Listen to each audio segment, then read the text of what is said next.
Heureux propriétaire d'un ATV 120 OT. Okay. Donc c'est une tondeuse qui se monte sur un attelage avec un moteur. Et en dessous, donc il y a des fléaux qui tournent. Hop là, et puis ça tourne ça tourne ce qu'il y a à tondre, quoi.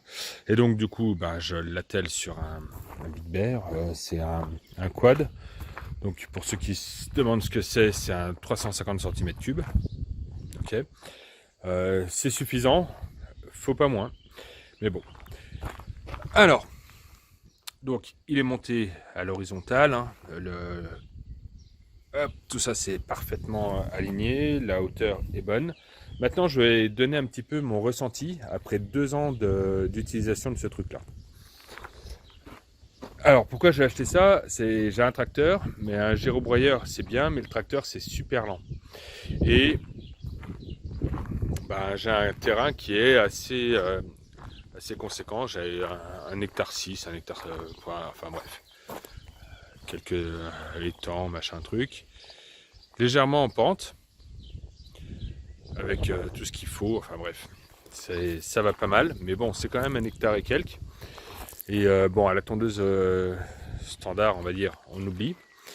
Donc du coup, au lieu d'utiliser le tracteur, j'ai préféré plutôt utiliser le quad, qui va légèrement plus vite, même si on va pas non plus à des vitesses faramineuses, mais au moins on passe un peu partout, sans aucun souci.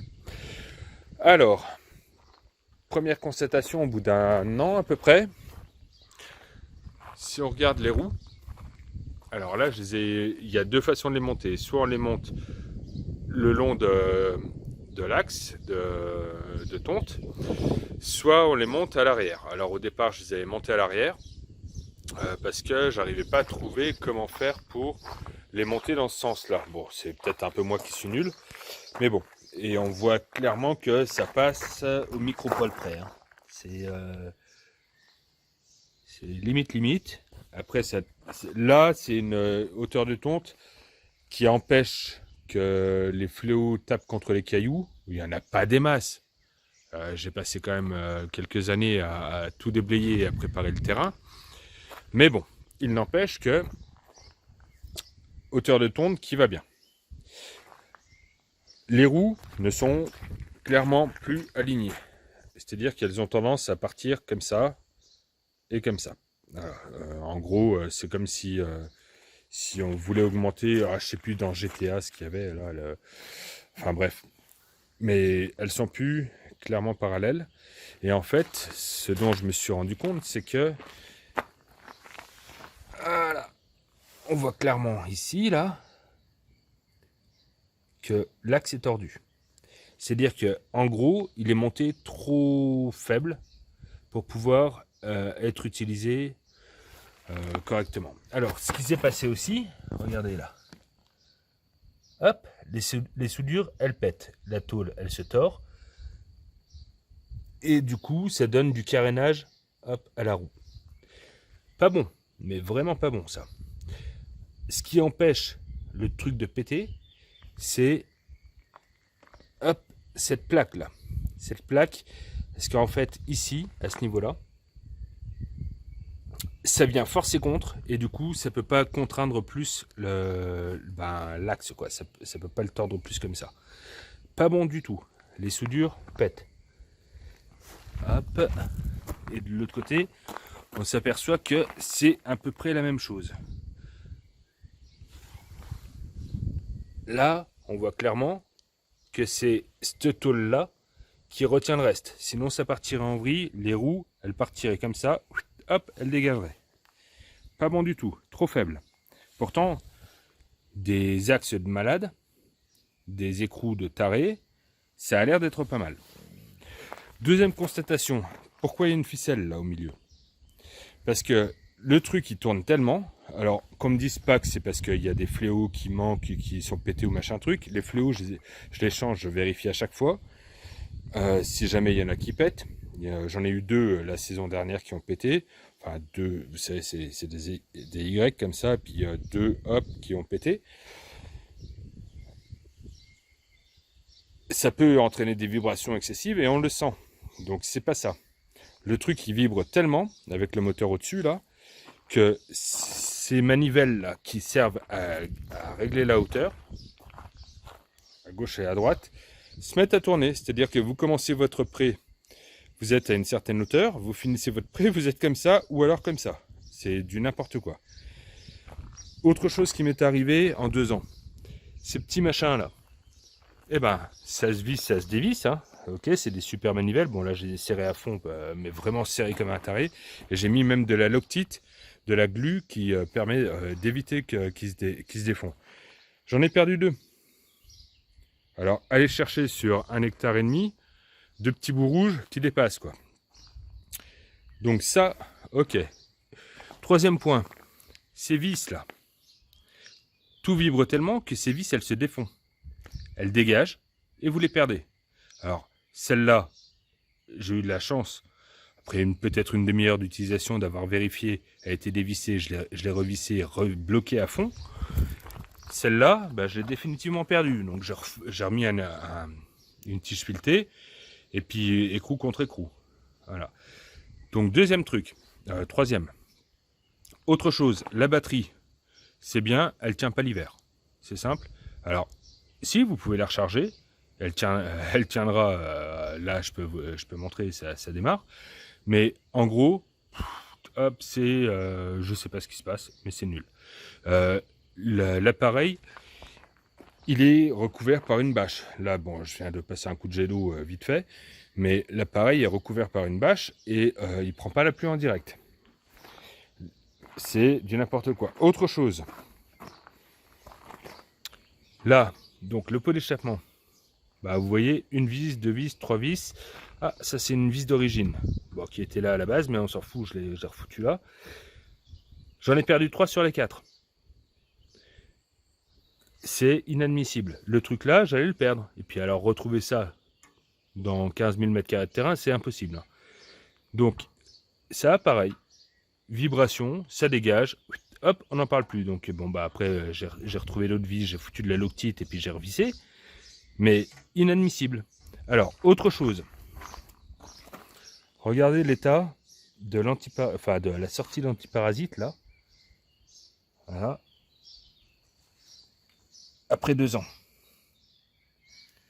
C'est honteux. Voilà. Alors, encore un autre point.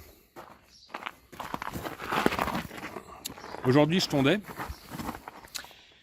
Qu'est-ce qui m'est arrivé? Vous voyez cet axe-là, bon, qui est un peu crado, mais bon, c'est normal, il n'a pas fait très beau. Hop, une tige filetée, donc une tige filetée de 8, une tige filetée de 8, alors en longueur, 8 cm. Ok, elle fait 8 cm. Ben, madame s'est dévissée. Madame s'est dévissée, ça a amené à quoi? Ça a amené à ce que toute cette zone-là bascule, ne soit plus tenue en fait. Donc ça en gros, c'est plus maintenu vers le haut. Donc ça a lâché. Ça c'est cassé la gueule dans la terre, amené par le... Comment ça s'appelle? L'attelage quoi. Amené par l'attelage, l'ensemble de la tondeuse s'est retourné. Le moteur continue à tourner. L'essence coulait sur toute la partie chaude du moteur. J'ai eu la chance de m'en rendre compte très très rapidement, d'arrêter le quad. J'ai arrêté le moteur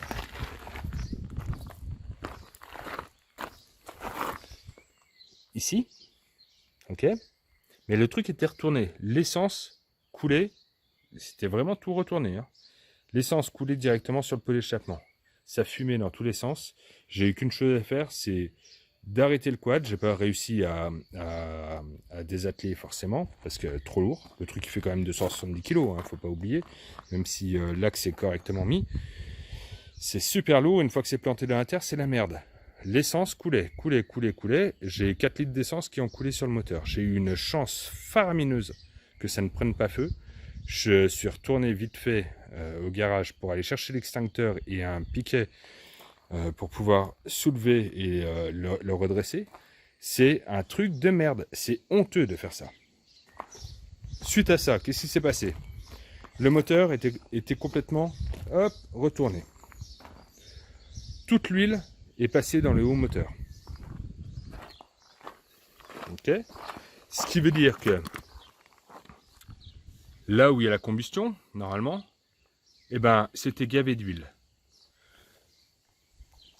Le carbu, gavé d'huile. De l'huile de partout. Impossible à redémarrer. Tu essayes de tirer le lanceur, mais tu n'y arrives pas. C'est trop dur. Mais ça bloque. Alors du coup, j'ai essayé pendant 15 minutes, pas de tirer le lanceur, parce que ça sert à rien, faut pas s'acharner, hein, surtout pas. J'ai démonté le truc, j'ai pris un tournevis, et puis j'ai fait bras de levier. Hop, tourner, enfin dans l'autre sens, puisque le moteur il tourne dans l'autre sens, comme ça tourne comme ça. Et impossible.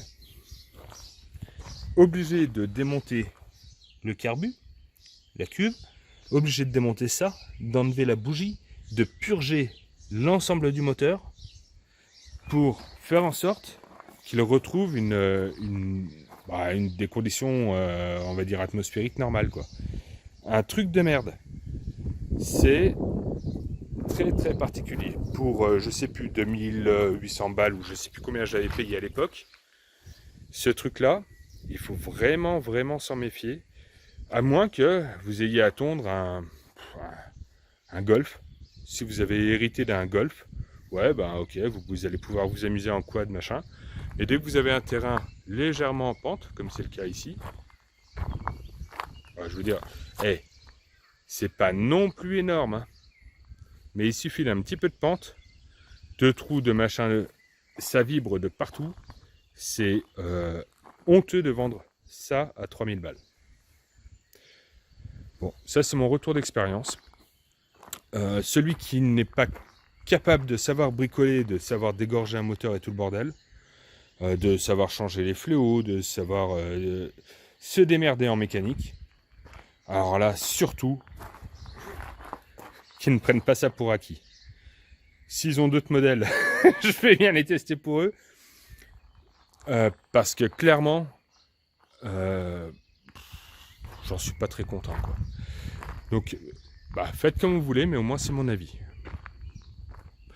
Bon courage à ceux qui veulent acheter ça. Pour tous ceux qui sont nouvel accédants dans des propriétés où il y a un minimum de terrain, dites-vous que ce style de choses-là, c'est relativement léger. Ça fait 270 kg à la louche. Ça nécessite pas énormément d'entretien. Le moteur tourne bien, même si c'est le moteur, je sais pas quoi, asiatique, quoi, on va dire. Celui avant la crise, quoi, qui fournissait sans problème. Le moteur, c'est pas le problème. Le moteur, c'est tout ce qui va autour. Le système, c'est vraiment tout ce qui va autour. Alors là-dessous, il y a 3 courroies, à peu près larges comme ça. Ok, 1, 2, 3. Hop, qui passent, donc qui font l'entraînement du moteur vers le rotor ou le stator, là je sais pas comment on dit, hop, qui tourne en bas et qui entraîne les fléaux. Là il y a 1, 2 et 3 courroies. Et même ça, ils n'ont pas été foutus de le faire correctement. La sortie du moteur est trop rapprochée, ce qui fait que toutes les courroies sont en tension vers l'intérieur, et donc celle qui est ici s'use, mais vitesse grand V. Alors pour peu que vous ayez un bourrage ou quoi que ce soit, alors je vous raconte pas la fumée et puis l'usure de la courroie, mais même ça, ils ont pas été foutus de le calibrer correctement. Normalement, la courroie elle est là, le moteur devrait arriver à peu près au même endroit, on est d'accord. Et là le moteur il est légèrement décalé vers l'intérieur. Ils ont même pas suivi la longe pour faire le truc correctement. Attention, ce modèle-là est piégeux, il a l'air super sympa, tout vert, tout machin. Ouais. Et on y revient.